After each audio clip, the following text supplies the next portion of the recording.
Hey, law firm owners, welcome to the Your Practice Mastered podcast. We're your hosts. I'm MPS. And I'm Richard James. MPS, I know we've talked about this in the episode before about this Entrepreneurial Attorney of the Year contest that we've got going on. Super excited about that. Today, we're going to get to talk to yet another finalist, David Martay. What an interesting story. He literally has gone from not having a clue who we were or what we did in a period of 9 months, shortest time ever to be EAY finalist, has taken massive action and has really changed the trajectory of his firm for all time. For everybody who wonders, what do I need to do first? Should I do anything? Why does any of this matter to me? I never had to do this before when I owned a law firm. So David, anyway, congratulations to being the fastest from start to EAY finalist in history, as well as the success that you've had. And welcome to the show today. Thank you. I appreciate it. Yeah, absolutely. You obviously joined Partners Club. You weren't 100% sure exactly what you were joining or getting into, but what was that first strategy or lesson you took from Partners Club that changed how you ran your firm? I was working a lot and I was the absolute quintessential do it all, keep it all guy. I did everything from wrote every check. I literally filled every envelope. I signed up every client. I followed up on every lead. I did pretty much everything. I have an assistant who works for me, who does all my dictation. I still dictate letters constantly. So she was doing that. They would answer the phones for us, but they were not talking to clients. I was doing everything soup to nuts. You kind of hit a point where you're like, I can't keep doing this. I just can't keep doing this. And I think I mentioned to you guys before, so I'm a golfer. I know Richard's a golfer. I actually went back and looked at my golf rounds one year. When I was playing during the week, I averaged 86.1. I was playing on Saturday or Sunday, I averaged 81.4. And I swear the only reason was on the weekends, my phone was in my locker. On the weekdays, my phone was in my back pocket because any lead that came in, if I wasn't looking at it and following up almost right away, it might be gone. I was just a man of two minds. I'm on the golf course trying to play golf, but also worrying about the office. So I was like, all right, what am I going to do to fix this? You were in a classic position, right? Where you learned to be great at your craft, your particular chosen practice area, which is a contingency firm with a focus on workers' comp with some PI and Social Security work. That's the makeup of your firm?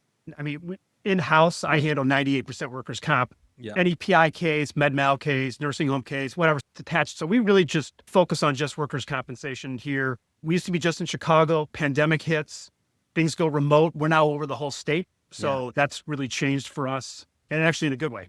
And if you're speaking to that other attorney who's listening to this, who's doing the same thing you're doing, what's your advice to them now? I office with my father, who is now 80 years old. He does workers' comp. With my brother, who's 13 years younger than me, who does workers' comp. We don't pool our money. We each have our own practices. We share expenses. But my dad's done it one way now for 55 years. And by the way, he got 4 boys through college, 2 boys through law school. Right. And he did well. And he was a just do it all, keep it all guy, and that's how it was done. And I was like, all right, it worked for him. It's going to work for me. I'm just going to do it this way. And it did. It does work. It's just like, I don't know if I want to keep doing it that way at a certain point. Yeah. I'm 53, and I don't want to keep up at this pace the same way anymore. I don't want to lose money. Yeah. I don't want to make less money, but I can't keep up this pace anymore. What am I going to do? So what did you do? What was the first thing you decided? Up until 4 years ago, my marketing budget was zero. I didn't spend money on marketing, period. I had great referring attorneys. I love my referring attorneys. I never want to lose a referring attorney. I think they like me because we're so responsive and we keep them in the loop. And their clients are not calling them complaining that, hey, I can't get a hold of Mr. Martay. Once they refer the case to me, it's generally hands off. They don't hear from them again. But I got to a point where I was like, well, why am I only taking cases from referring attorneys? It was probably 85, 90% were referring attorney cases. The other 10% were probably old clients or friends or whatever referring us cases. Why am I not spending anything on marketing? That doesn't make a lot of sense. Found a marketing agency in Chicago. And by the way, I won't tell you his name. He's a great guy. And he probably is really good at what it does with certain clients. It just didn't work for me. We were doing pay-per-click and SEO, and I was meeting with him quarterly. And I'd be like, sit me down and be like, look, you rank number 1, 2, and 3. Look, the words are catching. People are going to your site. And I was going, this is not his name. I was going, Tim, great. I'm not getting cases. No, this is going to work. Just got to give it time. We got to put in the backlinks. And I'm like, 3 months later, Tim, I just spent another $30,000. What's going on? He goes, no, we're now number 1 and number 2. It's going to start happening. And that kept going and going. And it was the same page. Nothing was really changing. I wasn't a marketing guy. I was a lawyer who was doing some marketing. What he was doing might have worked for some guys. It just didn't work for me. I was not tracking anything. I wasn't looking at my ROI. I wasn't looking at KPIs. I didn't even know what that stuff was. When you guys first said KPI, I was like, I have no idea what they're talking about. So it was time to make a change. My impetus to contact you guys was to get some help figuring out marketing. I didn't even fire the guy right away until I was in a pit meeting and I kept talking about it. And I think LD Holt was like, you need to fire him. I'm like, how do you do that? And he literally almost dictated a letter for me. This is how you do it. I literally wrote down what LD said, put in a letter and sent it to my guy who immediately called me. I'm like, hey, man, this is 3 years, almost 4 years. I'm getting like 1 case a month, 2 cases a month. This is not working. Yeah. And I was there. Talked to the people in my PIP group, met some of your vendors, and I went from getting 10 or 15 leads a month. When I say leads, organic leads, stuff that wasn't coming from referring attorneys, I'm now probably getting 15 to 20 a week. We went from signing 1 or 2 organic leads a month to probably doing about 8 to 10 a month. At $6,000 a case, that's a pretty significant increase. You bring up an interesting, so to be clear, like Partners Club is not a lead generation company. We don't generate leads for you. Do help with the mindset, right? And so you're starting to understand what to look for, what questions to ask, and how to identify what results really mean. 100%. I was just like, cases were coming in, cases were going out. I wasn't looking at what was generating those cases. How do I make referring attorneys happier? How do I make my clients happier? In 10 months, implemented a lot of new stuff that I never would have thought about doing before. I just didn't think about it. It just wasn't part of my DNA to think about it that way, just because I was just handling cases and things were going good. Richard, as you know, I told you this before. I must have sent you 4 emails. Like, there's no way a non-attorney salesperson is going to work in a contingency fee practice. It can't work. They got to talk to me. So I want to hire somebody to help me, but that's not going to work. David, it's going to work. There's no way it's going to work. I think it's going to work. I'm telling you, I'm a contingency fee guy. That might work for the criminal guy, the divorce guy, the estate planning guy, where there's a barrier to entry. And that might work for that. It's not going to work for me. It's been awesome. I'm like so glad I finally decided to do it, just to take that 10 to 15 hours a week off my plate and have somebody else do it. It's been great. We see this so often, this mental willingness to get outside the box he was in. Could we give that gift to so many other attorneys? How much better would their lives be, MPS? Yes? Absolutely. And it's amazing, David, to see you take it and run with it so quickly. That's usually one of the biggest bottlenecks for so many firms. It's also one of the things that they're least likely to let go of quickly. So the fact that you took that, ran with it, and as a result, it puts you in a great position now to free up some of your time.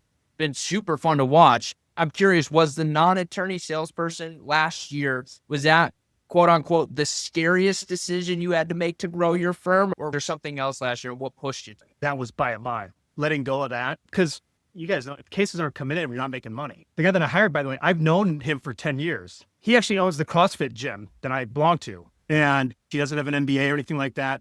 He runs his gym the way I wish I could run my law firm. He's got 6 coaches that work for him. He goes to the gym, he checks on people, but he's not coaching classes anymore. He actually removed himself from the business and focused on other stuff. I've been there for 10 and a half years with him. So I was like, that makes a lot of sense. Why can't I do that? I know I'm as smart as him. This has got to work. So it's a little harder with the law practice, I think, because you can't just step away. I'm trying to. My next big thing is like delegating of cases. I'm not there yet. I'm getting close. I hired a personal assistant as well to start. I think it was one of you guys said handing away the $30 an hour tasks so I can focus on the 3,000 hour tasks or whatever, something like that. What can I unload? I just started picking tasks like once a month that I was doing forever that I don't do anymore. I don't file cases at the commission anymore. I don't prepare settlement contracts anymore. I don't stuff envelopes anymore. I just was like, all right, finding things quickly that I could unload to give myself more time to do some other stuff. Yeah. All right. Here's going to be the question that the other attorneys are going to ask. How can you trust that they're going to do the job right? I love the avatar thing that Michael sent out about finding a sales guy. Mm-hmm. And I found a guy who wanted to sign up people to sign up for his gym. He is in sales. I don't think he knew it, but he is in sales. It's just doing a different kind of sales job. So I've been at CrossFit for 10 and a half years. You have to be so sympathetic and empathetic because it's really hard. You're going there every day. It's hard. Yeah, I tell him this all the time. I could never do your job. So he was like a great fit. He will sit there and talk to the clients for 28 minutes on a sign up. And I'm like, I couldn't do 8 minutes. And so he's been great.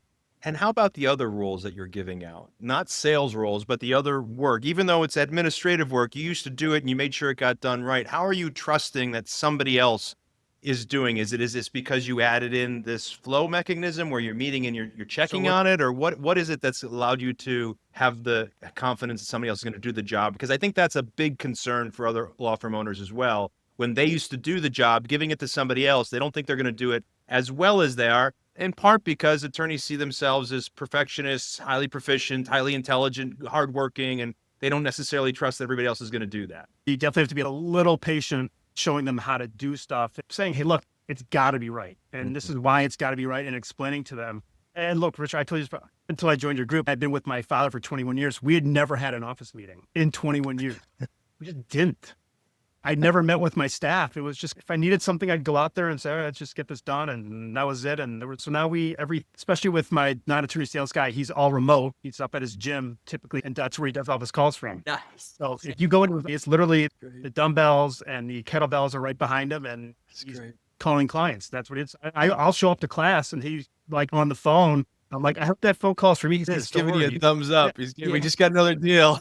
Got another deal closed. And then that motivation during the workout just kicks in. You go a little harder. You alluded to a few things within Partners Club. And I appreciate the kudos for that and taking everything. And seriously, the massive action you've taken in this last year is fantastic. It's super fun to watch.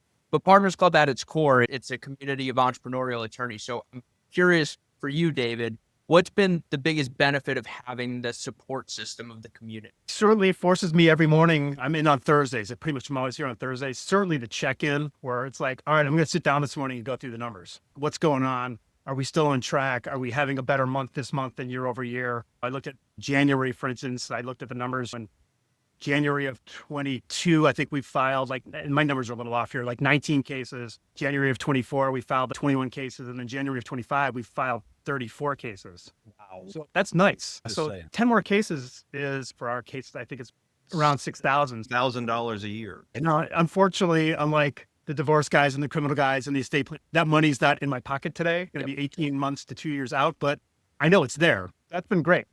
And then the PIP thing for me has been great. Just to have somebody to hold you accountable, and just sometimes to just be like, hey, what do you guys think about this? I'm just thinking about doing this, and having them say, yeah, it's a great idea. Or, yeah, I wouldn't do that. This is why. Yeah, the power of the peer group, David, to be able to either just get an idea or bounce something off people, or watch how somebody took something that we taught and then made it better is for me the real power of this. Like, I think, tell me if I'm wrong, but being able to see how somebody takes the idea, makes it their own, gives you additional motivation to be able to make it your own. Is that correct? Absolutely. And it's also just seeing how other models of how people do it. Like, I'm in Joel Silverman's group. Honestly, I don't think I've ever heard of a CFO or COO, whatever you want to call them. Obviously, the big firms in Chicago, they have that, right? Where they have 1,000 lawyers. All right, that's a different deal. But I'm talking about firms with maybe 10 or 12 where you have a CFO. I'm like, I had never heard of that, but I was like, oh, that makes a lot of sense. Of course, there's somebody that should be doing that. Just seeing that model set up and how they do it, I was like, I'm definitely not there yet, but 5 years, maybe I will be. And I could be like, I don't, just seeing what the model is and how you get there is interesting to me. That's the beauty. You can build it however you want. And then you've always got someone at a different level to be able to look at and say, oh, that's what I want to do. And the beautiful thing about Partners Club is you can go ask them how they did it and what they would recommend to help get there. And so, David, I'm curious, you're an EAY finalist. I know at the start of this pre-show, you said, quite frankly, I was surprised. How does it feel to be an EAY finalist? Honestly, I'm really nervous. I mean, I never get nervous. I just don't. I don't know. I could do an appellate court argument. I can go tee off on the first box with 100 people watching. I just don't get nervous. This actually scares me. I just don't typically talk about my business that much. And so putting this together and figure out how I'm going to put this together and try and get mostly the non-contingency firms to actually listen to me and see if I can offer them anything. Well, the non-contingency and contingency firms will listen to you because I promise you that your business isn't different from theirs. You did make a statement to me earlier, like you said, I didn't know what I was getting myself into when I joined this world. What did that mean? April of last year, I knew I was like, I've got to make a marketing change. And I saw your guys' thing and I signed up and I jumped on. I met with Michael, I think second week of April. And I met with you, Richard, maybe a week later. And you're like, hey, why don't you come down to Charlotte? For whatever reason, I was really busy at work. And I was like, I don't travel for work. I just don't get on planes. I told my wife, hey, I'm going to Charlotte for this work thing. She's going to go. So I went there and I'm sitting in the back row and looking at Richard, who's got the vest and the jacket on. And the first time he went yes and yes, I was like, what is going on? Everybody clapped. I'm like, I had no idea what I was getting into. And then you guys started about business. And then Michael did his pitch on Facebook. I went home. I listened to probably 10 of Richard's podcasts. I think I've listened to every one of your guys' podcasts at this point, Richard. Our condolences on that. Sorry. Some of them are great. The other folks that are on the calls like yourself make them great. We sure do. If the law firm owners weren't listening before that are listening to this podcast, they will be now. Attorney David Martay left his comfort zone, took massive action, and realized a massive total owner's benefit of 62%. Yeah. So, David, the whole owner's benefit is in and of itself a testament to you keeping it small, keeping it all, right? Or as you said, doing it all, keeping it all. That was in large part why you were able to accomplish that goal, despite the fact that you're starting to reach into the world of systematizing and delegating. We just identified that your new case flow for January was up 70% over the previous January, which means if we continue on that path and all lights seem to be pointing towards green, there's an additional $700,000 in topside revenue that's going to come into the firm.